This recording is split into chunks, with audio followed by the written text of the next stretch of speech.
Olá, graça e paz, é uma alegria estar com você mais uma vez aqui no canal 8 SBT, trazendo uma palavra de edificação para a tua vida e também na internet para o Brasil e para o mundo. Você que tem nos assistido, nós começamos algumas semanas atrás uma sequência de ministrações, já tem algumas partes, você que perdeu, não conseguiu assistir pela TV, já está na internet, Vencendo a Prova, parte 1, parte 2, e nós vamos dar continuidade agora a essa ministração, porque tem muitas coisas importantes que você precisa aprender aqui.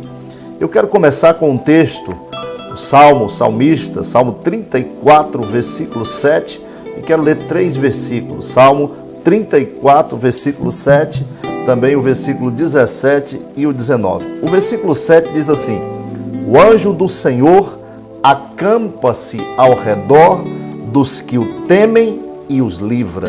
O anjo do Senhor acampa-se ao redor dos que o temem e os livra. O versículo 17 diz assim: os justos clamam e o Senhor os ouve e os livra de todas as suas angústias. Presta atenção nessa palavra. Livra de todas as suas angústias. O versículo 18 e 19 diz assim: perto está o Senhor dos que têm o coração quebrantado e salva os contritos de espírito. E fechamos com o 19 que diz: muitas são as aflições do justo, mas o Senhor o livra de todas. Presta atenção nesse texto, porque aqui não diz que Deus livra de algumas. Aqui não diz que Deus livra de umas e outras não. Diz, muitas são as aflições do justo, mas o Senhor o livra de todas. Isso significa dizer que, independente da aflição que você esteja passando, Deus te dará vitória. Independente do desafio que você esteja enfrentando, o Senhor te trará livramento. Essas aflições, essas angústias, esses problemas e grandes desafios que vêm sobre as nossas vidas, nós temos chamado, nessa sequência de ministrações, temos chamado de prova. Aí, para falar em prova, nós vamos ter respostas, já tivemos algumas, resposta a algumas perguntas. Talvez você tenha feito essa pergunta todos os dias. Pergunta como: meu Deus, por que eu não passei pela prova? Meu Deus, por que a minha prova não termina? Meu Deus, quando é que eu vou sair dessa prova? E nós vamos trazer, nessa sequência de ministrações, a resposta à pergunta: o dia em que termina a sua prova. Eu tenho falado em muitos lugares que a tua prova, ela tem data de validade. A tua prova não é para ser eterna. O homem que mais sofreu na Bíblia depois de Jesus foi Jó. E a prova dele durou ali aproximadamente 9 meses. Num período de 9 meses, ele passou desafios tremendos. Isso não quer dizer que é uma regra, que a tua prova tem que chegar a 9 meses e acabou. Isso é uma gestação. Pode durar um pouco mais, pode durar um pouco menos.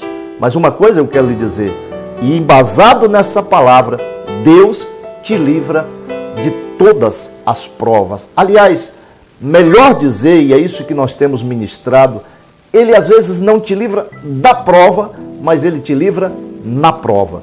Você precisa passar por ela, a não ser que você não queira ser aprovado. E todos aqueles que buscam a Deus querem também uma aprovação da parte dEle. Só que tem uma coisa, meu querido, que você precisa entender. Não existe uma forma de você ser aprovado por Deus sem passar pela prova. Não existe uma forma de burlar o sistema espiritual.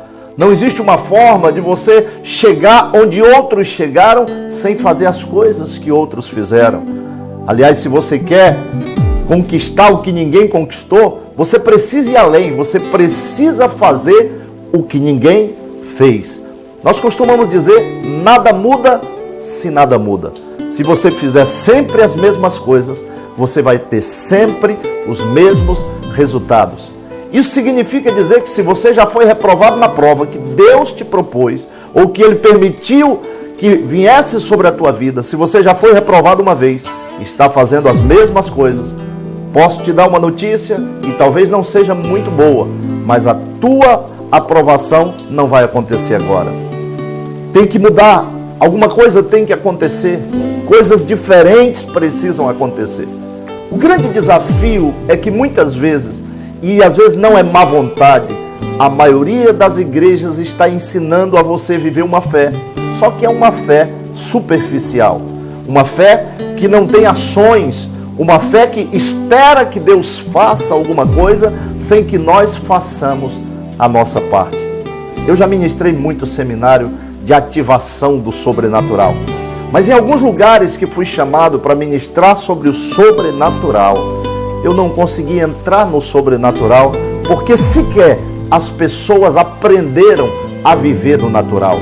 A nossa regra de fé e prática, que é a Bíblia, ela não apenas ensina a viver no sobrenatural, porque o sobrenatural não é a nossa parte, o sobrenatural é a parte de Deus para nós. Ou você esqueceu que Ele é o Deus dos impossíveis?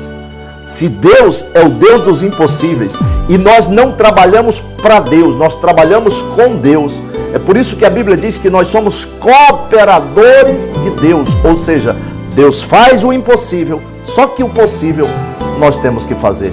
Lembra da história da ressurreição de Lázaro? Quando Jesus, cheio de glória, de poder, de majestade, de unção, chegou para ressuscitar Lázaro. Antes que Lázaro ressuscitasse, o Senhor disse: tire a pedra, removam a pedra. Isso era a possibilidade humana. Jesus, ele não vai atuar na possibilidade humana. Ele vai te capacitar, ele vai te preparar, ele vai te dar instruções, ele vai te ensinar como vencer os desafios da vida. A Bíblia não é um livro de regra espiritual apenas. A Bíblia é o manual de qualquer pessoa que quer ter uma vida bem-sucedida em qualquer área da sua vida. A Bíblia ensina coisas que não servem apenas para que o milagre aconteça, mas para que você tenha a provisão, para que você tenha o suprimento, para que você tenha a prosperidade que é bíblica. E a prosperidade bíblica não é apenas recurso financeiro para comprar coisas materiais. Prosperidade bíblica é você poder comprar e ter o que o dinheiro pode comprar, mas ter também aquilo que o dinheiro não pode comprar. Nós precisamos entrar numa outra dimensão de fé. Precisamos viver uma fé prática em cumprimento àquela palavra que diz: mostra-me. E isso Tiago fala de uma forma tão profunda: mostra-me a tua fé sem obras, que eu te mostrarei as minhas obras pela fé. Ele está falando de uma fé funcional, de uma fé prática que quebra paradigmas para vencer os desafios, para que nós tenhamos o cumprimento desta palavra que Deus nos dá livramento. Ele tem várias maneiras de nos dar livramento. Ele nos dá livramento quando Ele nos ensina a buscar o que nós não podemos fazer, mas Ele também nos dá livramento quando Ele nos ensina a fazer o que Ele não fará por nós. Pela fé, isso é um fato. Nós podemos ver o invisível, crer no incrível e obter o impossível. Porém, querido, aprenda uma coisa: a tua prova está para chegar ao final. Quando é que ela vai chegar ao final? Qual é o dia que termina a tua prova?